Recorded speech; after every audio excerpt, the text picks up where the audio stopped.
se retrouve sur les petits ciseaux de Karine pour un nouveau tutoriel.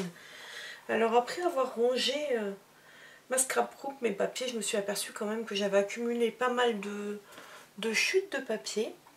J'ai eu envie de réaliser un petit projet pour utiliser ces chutes pour diverses occasions. Et voilà ce que je vais vous proposer. Donc c'est une petite boîte toute simple avec un ruban qui permet, un ruban ceinture qui permet de bloquer l'ouverture de la boîte. Elle est toute simple, mais le fait que les papiers soient coordonnés, ça fait son petit effet et je trouve que c'est très sympa, très joli. Alors ces petites boîtes, vous pouvez les utiliser soit pour de la décoration de table, par exemple quand vous recevez du monde chez vous, de la famille, des amis, vous pouvez glisser ça à la place de chaque invité et glisser un petit présent, un ou deux petits chocolats, une petite gourmandise. Ou alors pour remettre un petit cadeau à une personne de votre entourage, que ce soit un petit bijou, même si c'est un petit bijou de pacotille, placé dans un petit étui comme ça personnalisé, ça fait toujours meilleur effet. Vous pouvez aussi s'en servir, bientôt ça va être la période de l'Avent, de Noël. Qui dit Noël dit calendrier de l'Avent, et si vous regardez ces formats de petites boîtes, il suffit d'en faire 24 voire 25, parce que là c'est pareil, il y a des personnes qui disent qu'il faut faire 24 parce que voilà, le 25e jour c'est Noël, c'est plus l'Avent. Il y en a qui disent mais non, il faut 25 cadeaux. Donc là c'est une autre histoire, mais il suffit de faire, vous allez voir, ça prend vraiment très peu de temps. Il suffit de pas mettre la petite décoration au dessus et simplement faire la ceinture, de pouvoir les glisser avec un numéro dessus. Vous avez vos 25 petites boîtes ou 24 pour un calendrier de l'Avent. Je suis en train de réfléchir à si je me lance dans l'aventure du calendrier de l'Avent pour Noël ou pas. Peut-être que oui. C'est en projet. Donc voilà, donc je vais vous montrer, déjà vous dire le matériel que vous avez besoin, puis on va faire une nouvelle petite boîte ensemble. Donc vous allez voir, il faut vraiment pas beaucoup de matériel. Au niveau papier, c'est que des chutes de papier. Pour la base de pour la boîte en elle-même, il faut un papier de 15,2 par 15,2 cm. Celui-là, il est un petit peu plus grand, mais c'est une chute qui me restait. Je vais la recouper à la bonne dimension. Ensuite, il faut, pour la ceinture de papier, un papier qui fait 23 cm par 3 cm. Alors voilà, vous voyez que mon papier ne fait pas 23 cm. Je ne sais pas combien il fait exactement. Il en fait 17. Mais je vais couper deux bandes de 17 cm par 3 cm. Et puis je vais coller. Vous allez voir, j'ai fait la même chose pour ce papier-ci. En fait, il y a une petite... on le voit à peine, c'est au-dessous, le pli. Enfin, non, le point de collage. Donc une autre chute, du moment que vous pouvez au moins avoir 6 cm de large, vous pouvez faire deux bandes de, allez, puisque c'est 23, on va dire, allez, vous pouvez faire 13 par 13, vous y serez presque, même 12 par 12, 12 par 12, excusez-moi, je dis n'importe quoi, 12 cm par 3, 12 cm par 3, deux fois donc, et vous les assemblez et ça suffit quoi, donc... Ensuite, pour les petites décos au-dessus, comme là je vais faire ma boîte couleur vert olive, la ceinture je vais la faire, donc c'est le contraire, avec le motif fleuri. Donc comme dedans il y a un petit peu de vert olive, je vais faire les feuilles qui étaient au-dessous, la base des fleurs couleur vert olive, et sur le dessus je vais prendre fruits des bois. Donc c'est deux bandes de papier qui me restaient. Donc voilà pour les papiers. Après bien sûr, colle, plioir, mousse 3D, parce que moi je l'ai monté sur mousse pour que la fleur prenne de la dimension.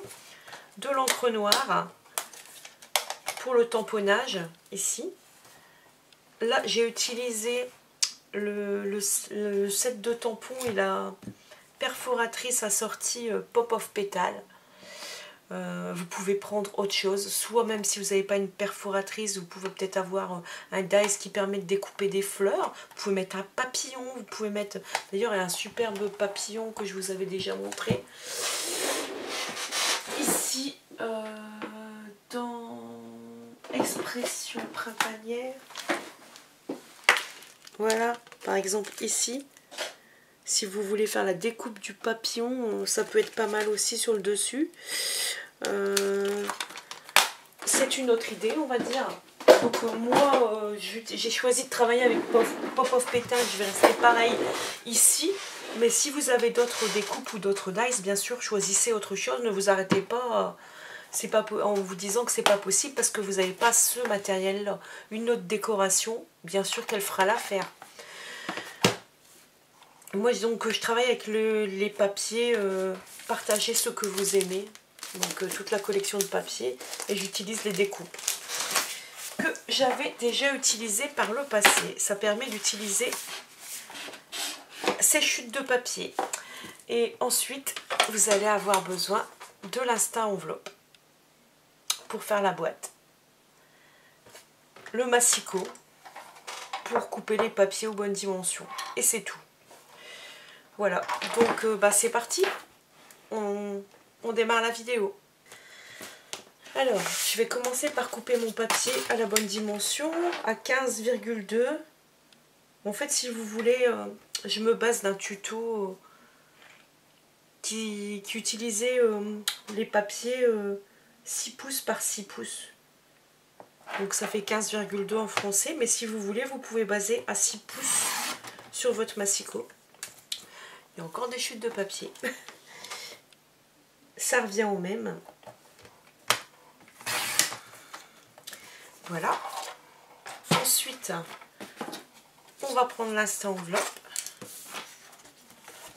On va se placer donc à 5 cm ou 2 pouces. C'est la même chose. On punch et on trace. On ne change pas de côté, on va un petit peu plus loin à 10,2 ou 4 pouces. Je vous donne les dimensions dans les deux systèmes métriques ou impérial. Vous avez le choix. Donc on trace, on punch. Et on fait la même chose de chaque côté, c'est-à-dire 2 pouces ou 5 cm. On punch. On trace. Voilà. Et ensuite 4 pouces ou 10,2. On trace, on punch. Et on continue comme ça pour les 4 côtés.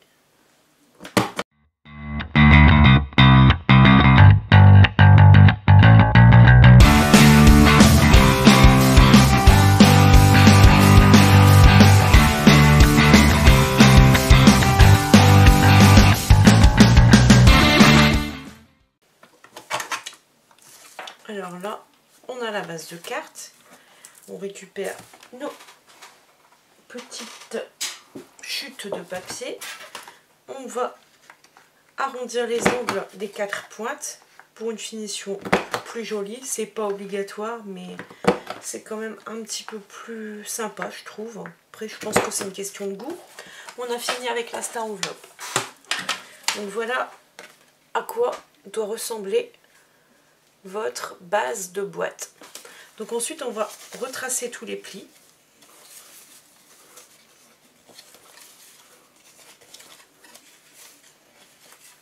Et puis là on s'aperçoit que ça coince. C'est normal. Quand on regarde, je sais pas si on verra peut-être mieux de ce côté-là. On va couper ici et ici. Je le fais avec vous.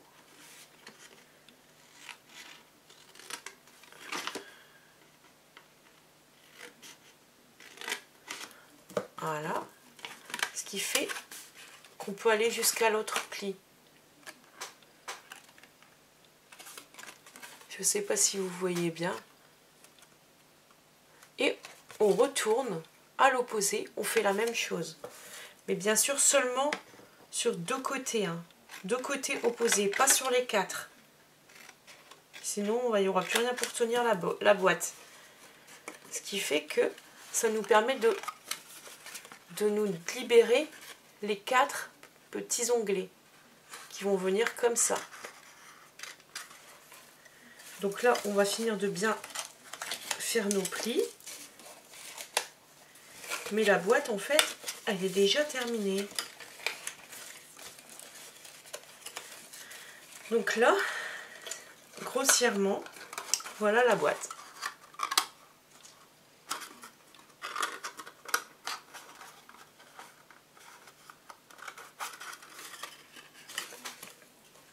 Donc maintenant, on va coller les 4 petits onglets sur les côtés.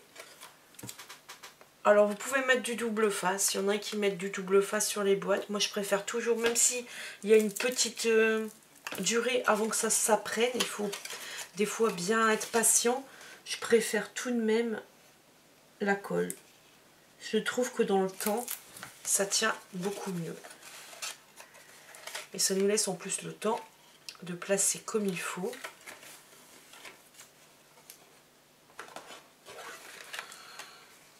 Et avoir un angle parfait ici. Même chose côté opposé.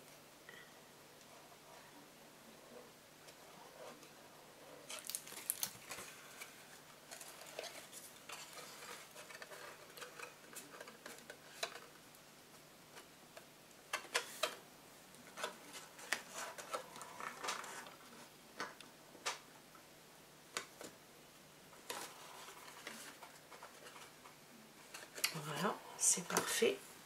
Je vais allumer la lumière parce que j'ai l'impression qu'il fait un petit peu sombre.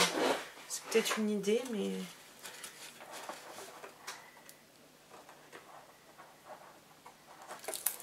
Troisième côté, même chose.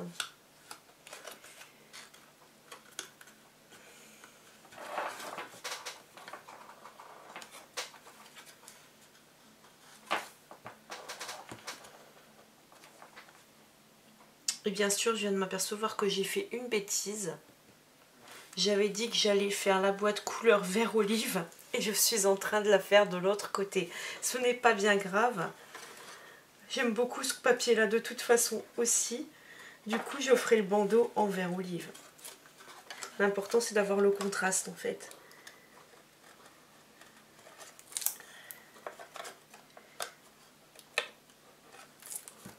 C'est ça, quand on filme, on est un petit peu moins concentré.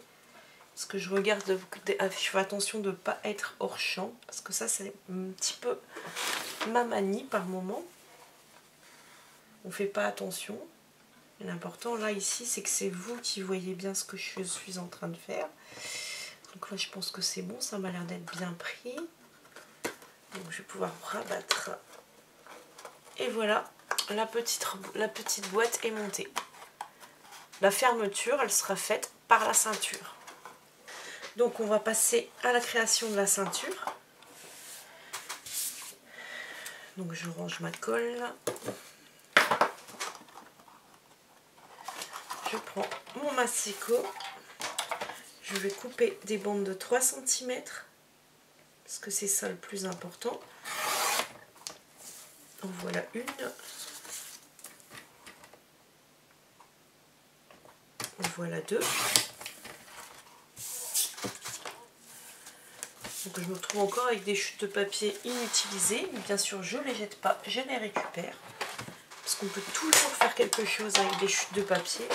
Je jette vraiment quand c'est vraiment microscopique. Et là, je vais m'arranger pour coller, pour que ça fasse à peu près, c'est pas à 5 mm près, 23 cm. Alors je peux m'aider de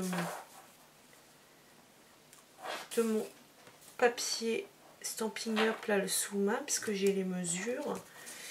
23 cm, ça fait ici. Mais en fait, moi, je vais faire beaucoup plus loin parce que j'ai envie que la découpe ne se voit pas, qu'elle se trouve au-dessous.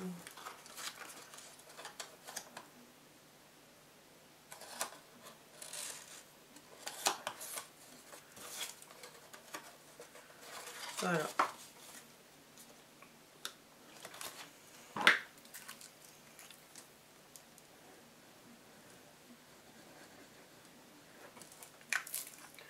que je viens coller. Et là, je place mon papier et je l'aligne parfaitement. Je viens lisser pour que la colle se répartisse partout. J'essuie le bord si jamais en lissant il y a un peu de papier de colle qui se diffuse. Et là j'ai ma bande de papier. Alors bien sûr elle est trop grande. Mais il vaut mieux trop grand que pas assez grand, parce que normalement on n'a besoin que 23 cm. Mais comme moi je voulais pas que ma petite l'endroit où je viens joindre mes deux papiers, je voulais que ça se trouve vraiment sous la boîte. Je me suis arrangée pour que ça soit vraiment sous la boîte, de telle façon. Et je vais venir couper, c'est pas un souci. Donc là ce que je fais, c'est que je prends mes marques, c'est-à-dire que je place mon papier. Et là je viens plus ou moins le pincer. Du coup, je viens m'aligner et je le plie moi-même manuellement. Je fais la même chose à l'opposé.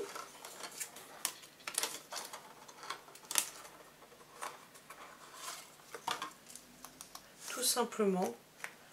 Il n'y a pas besoin de prendre de mesure. Ça se fait tout seul. Voilà. Même chose ici.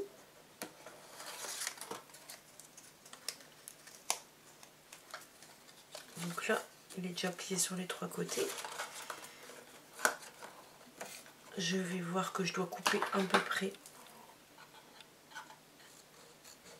ici. C'est en trop. Et là, à l'opposé.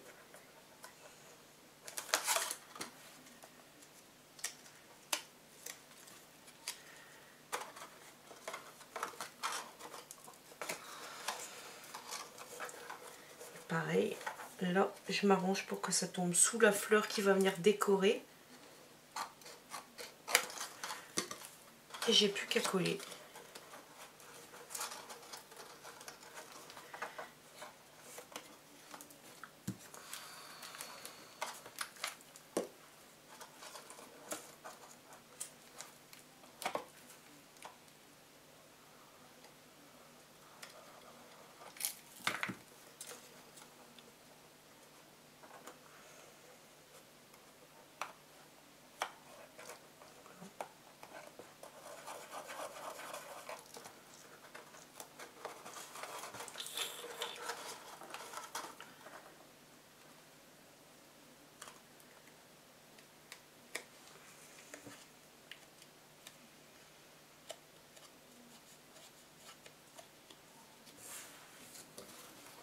On a fini avec la colle, on a fini avec les ciseaux, avec le plioir, je débarrasse.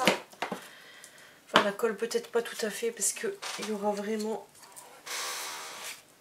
on va venir s'occuper du tamponnage.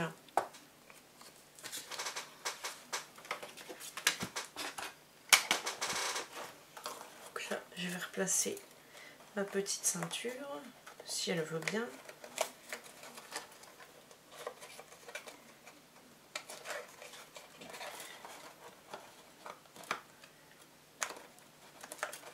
J'ai un petit peu trop serré. Voilà, j'ai fait ce qu'il fallait pas.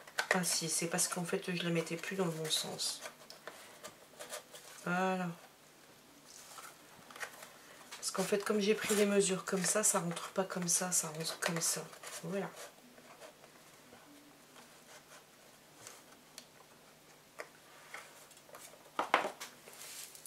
Donc, je vais venir choisir, je pense que je vais prendre celui-là.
compliqué. Vas-y, il ne reste plus qu'un tout petit bout.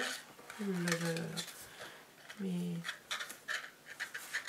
j'y arrive quand même. Pas me laisser abattre.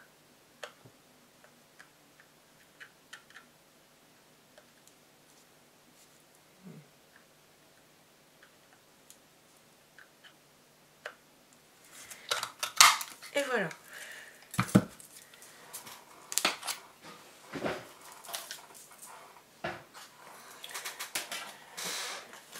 Donc, ensuite, j'ai dit quand j'avais plus besoin du piloir, et non.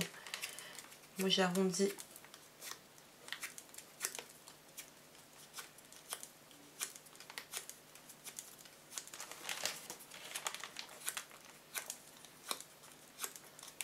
Je donne un petit peu d'arrondi et de relief à mes fleurs.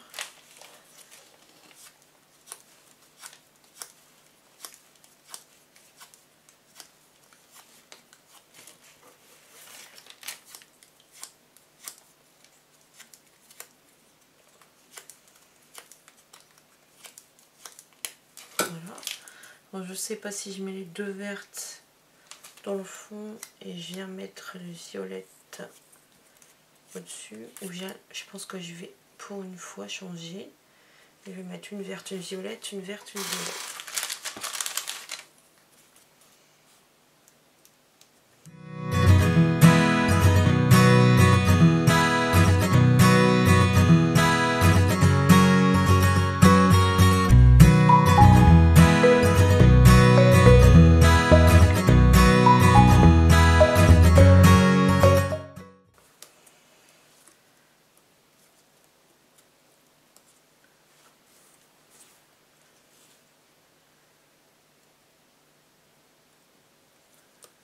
Voilà. Et ensuite, je vais coller ici.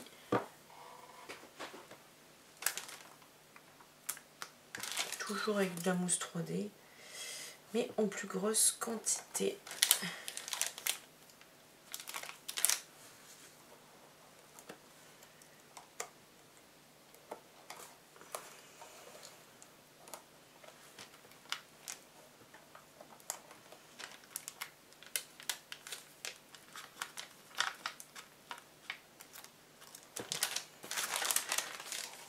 Elle s'est collée à mon bras, plus moyen de m'en débarrasser. Voilà.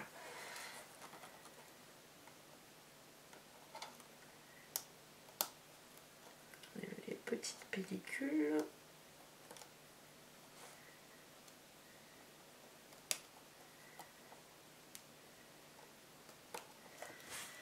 Et on vient placer la fleur au centre.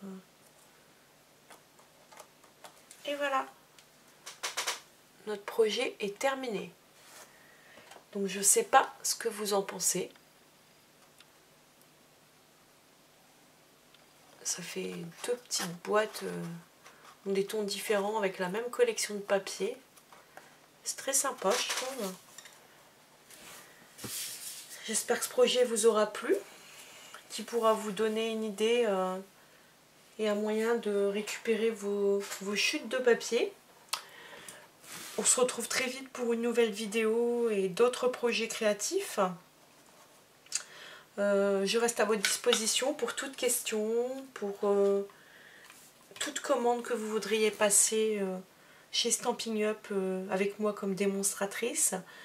Je suis ouverte à toutes les propositions de futurs projets. Si vous avez envie d'un projet plus carterie, plus page de scrap, home déco, scrapbooking en 3D, en relief comme les boîtes, les pochettes. Il n'y a pas de souci, je peux répondre à toutes vos questions sur les produits Stampin' Up ou autres. Donc à très vite, n'hésitez pas à vous abonner à ma chaîne si ce n'est pas déjà fait et à me laisser un petit pouce bleu si vous avez aimé ma vidéo. À très vite!